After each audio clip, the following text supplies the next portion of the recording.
Okay guys, let's start! So, una sa agenda natin ay...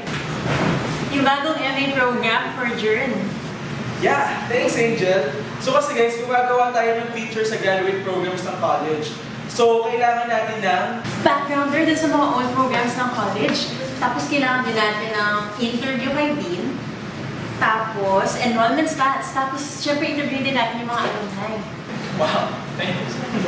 Ay, nasend ko na nga pala sa email kanina lang.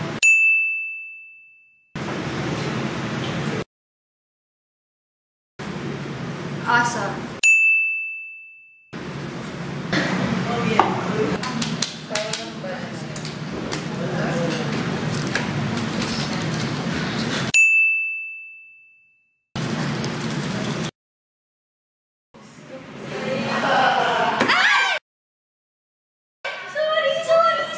May backup ka naman yan, right?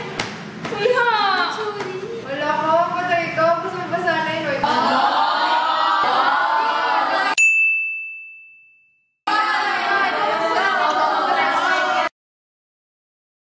Next is yung profile ng mga council members.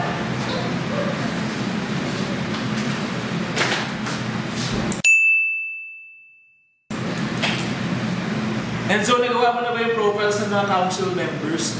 Diyan na si EL, oh. Oo, sige. Email ko na lang sa'yo mamaya yung questions. Bakit di mo lang ang interviewin? Nandiyan na siya, oh. Ang hirap mag-transcribe, eh. Ano na nagagawa? Ihamante, para kapitalista?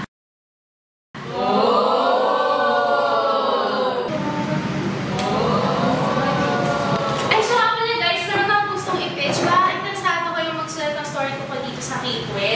Kasi diba, as you all know, in-implement na siya ngayon. Pero hindi na natin mabuti. Hindi naman kasi talaga siya nakakatulong eh. Kasi why add 2 years of education sa public and private schools dito sa Philippines? Kung kulang tayo sa classroom, kulang tayo sa turo, kulang tayo sa mga gamit. Why not? Di ba dapat ipinaglalaban natin yung quality education na kung tutusin, karapatan naman talaga na bawat isa sa atin?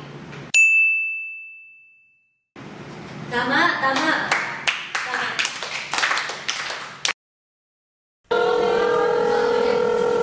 Oh, hello, Ralph. Yeah, andito na kami.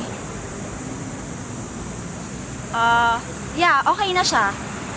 Oo, okay na, interview ko na yung source. Actually, stand-upper na lang eh.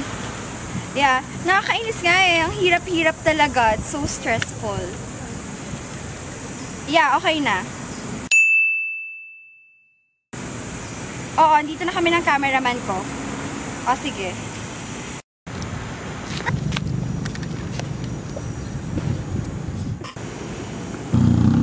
Alam mo, maganda ka naman eh. Hindi mo na kailangan mag-makeup.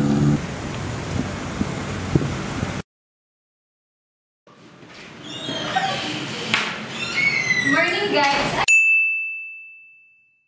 Ay, hindi na ba ako? Nagsimula na ba kayo? Ay, naku, sorry. Kasi liver ng shower namin, sira kanina. Talaga ito, sabi pa kanina sa EDSA. Tapos sinabi ko na pa rin ako, nalagay sa mga, tapos sa kaisipan. Ay, naku, yung business. Sorry, ano nangyari? Hindi na ba ako? Sorry na. Pero,